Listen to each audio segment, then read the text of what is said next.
হাতিয়ার, বদরের হাতিয়ার। মুসলমান নাম ধরে জীবিত অবস্থায় থাকবে তোমার কোন হবে দর্শিত? তুমি কিসের মুসলমান? এই বিচার হতে হবে এবং সেই বিচার মানুষকে জানাইতে হবে যে অমুসলিম হয়ে কোন সাহসে তার গায়ে হাত দেয়।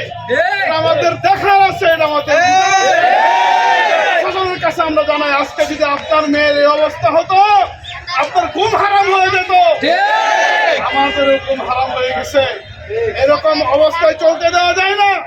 মেয়েরা আজকে বোরকা পরেও যদি রাস্তায় না চলতে পারে, এই 90% এই মুসলমানের দেশে কোন দেশে চলবে? মেয়েদের নিরাপত্তা চাই, ওনার নিরাপত্তা চাই।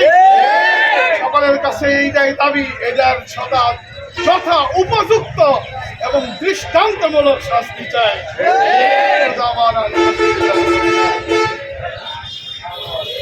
চালিয়ে যাচ্ছে দেশে একটা বিশৃঙ্খল পরিবেশ সৃষ্টি করার জন্য।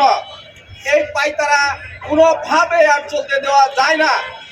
আমরা মুসলিমরা আমাদের বোনের ইজ্জত রক্ষার্থে আমরা নীরবে ঘরে বসে থাকতে পারি না।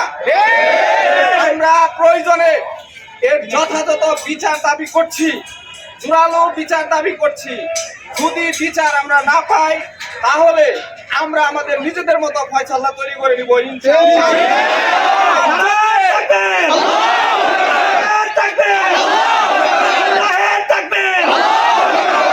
আল্লাহর জমিনে কোন একজন দর্শক জীবিত থাকতে পারে না, পারে না, পারে না।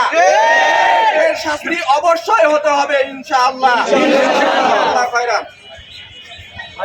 পরে কিভাবে আমাদের পর্দানিশীন মা বোনদের উপর একটা 13 বছরের শিশুর উপরে কিভাবে তারা এই হিন্দু তথাকথিত সন্ত্রাস কিভাবে তারা ধর্ষণ করে, এটার আমরা যথোপযুক্ত বিচারের দাবি জানাই। অবশ্যই দাবি, আমাদের এই দাবি অবশ্যই সরকারকে পূরণ করতে হবে। অবশ্যই এই ধর্ষকদের সর্বোচ্চ শাস্তি কার্যকর করতে হবে, সর্বোচ্চ শাস্তি ফাঁসি তাদেরকে অবশ্যই দিতে হবে। আর আমাদেরকে আমাদের মা বোনের সমস্ত প্রকারের যে সচেতনতামূলক ভাবে চলাফেরা করতে হবে, ভাবে তাদের নিরাপত্তার আহ্বান জানাচ্ছি ইনশাআল্লাহ।